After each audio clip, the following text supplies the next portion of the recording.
Chapter 2, Section 3, Creating an SoC in Propel Builder. In this section of the video series, we will be reviewing Propel Builder's schematic and design views, and how they can be used to create and develop SoC projects. So with that said, let's take a look at the key points for this section of the video series. The first key point for this video is for users to understand how to use the design and schematic views to develop their SoC projects, and to also understand the relationship between those views and the generated Verilog wrapper file for each Propel Builder project. The second key point is to understand how to manually connect and automatically connect unconnected components in a project. The final two key points for this video are to know the various ways to create ports and to also understand how to change the names for various components in your projects.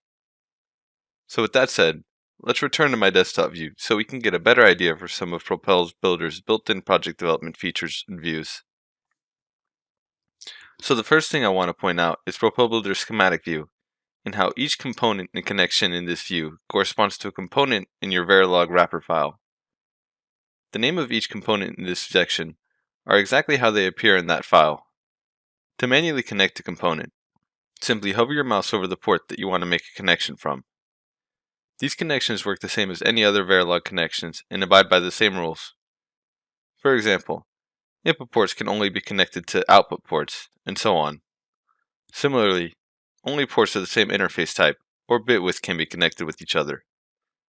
With that said, once you've selected a source port for a connection, click the port that you want to finish the connection with in order to make that connection. To continue making connections, simply continue clicking the other ports that you want to make a connection with. Otherwise, click anywhere else in Schematic View in order to exit the port connection mode. Aside from manually connecting components, Propel Builder also has an automatic connection feature, which can be used to automatically connect the components in your SoC projects. To initiate Auto Connect, simply right-click anywhere in Schematic View, then select Auto Connect. Doing this will open Auto Connect window. As can be seen from this window, Auto Connect breaks down the suggested connections into several different categories, depending on the port or interface type for each connection. On the left side of the window are the driver or source ports for a connection, and on the right side are the target ports. For ports with multiple suggested connections, use the checkbox next to each port's name in order to select the connections that you want to make. Similarly, you can also uncheck any of the checkboxes in this window if you don't want to make any of the suggested connections. Ultimately, Auto Connect is just a suggestion for potential port connections, so it's important that you always double check to make sure that these connections are correct before you make any.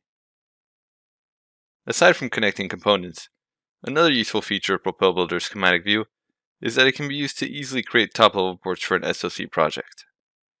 To do this, simply right-click anywhere in the schematic view, then select Create Port. Doing this will open the Create a Port window. In this window, define the name for the ports that you want to create using the name field, and then the direction and type using those additional fields. To create a multi-bit port, enable the bus option in order to define the most and least significant bit values to provide a range for the ports. Once you are satisfied with your connections, click OK to add the new port to your design, and connect it like any other component.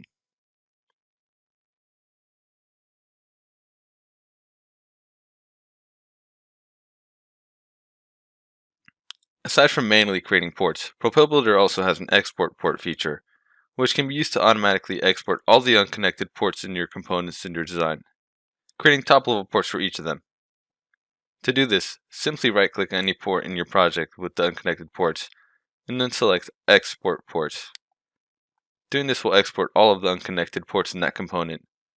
Although the names for these exported ports are generic, this feature is especially useful as it automatically creates ports of the correct width, type, and direction for each unconnected port. Another useful feature of this is that this will create interface ports for each of the unconnected interface types in your project, although the main limitation of this is that those interfaces will not appear on the memory map for your project unless you use some of the AHBL or APB feed-through components. If we take a look at Design View, we can see that each of the components in our design appear in this area. The usefulness of Design View is that it acts as an overview for our entire project, since all of the components, connections, and ports in our project in this area are the same as the ones that are added to our generated Verilog wrapper file. What this means is that if we want to rename or remove any components from our generated Verilog wrapper, we can do so using this section of the Propel Builder GUI.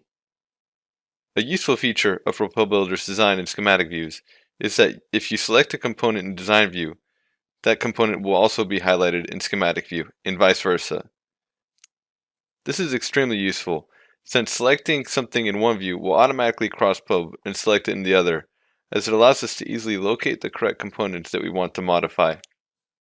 Once we've selected the component that we want to rename, simply use the name field in order to modify the name that you want to change it to, and then click Enter to confirm those changes.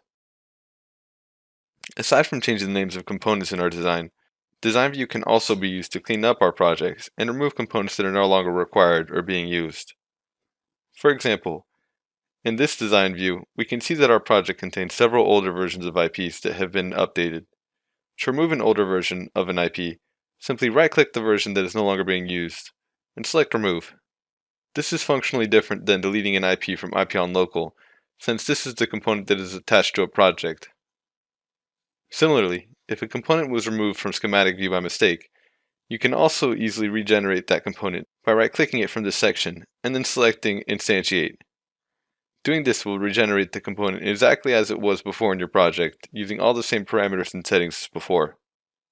That concludes this section of the training series. To watch the next video in this chapter, select the video called Section 2.4, Managing Address Spaces in Propel Builder.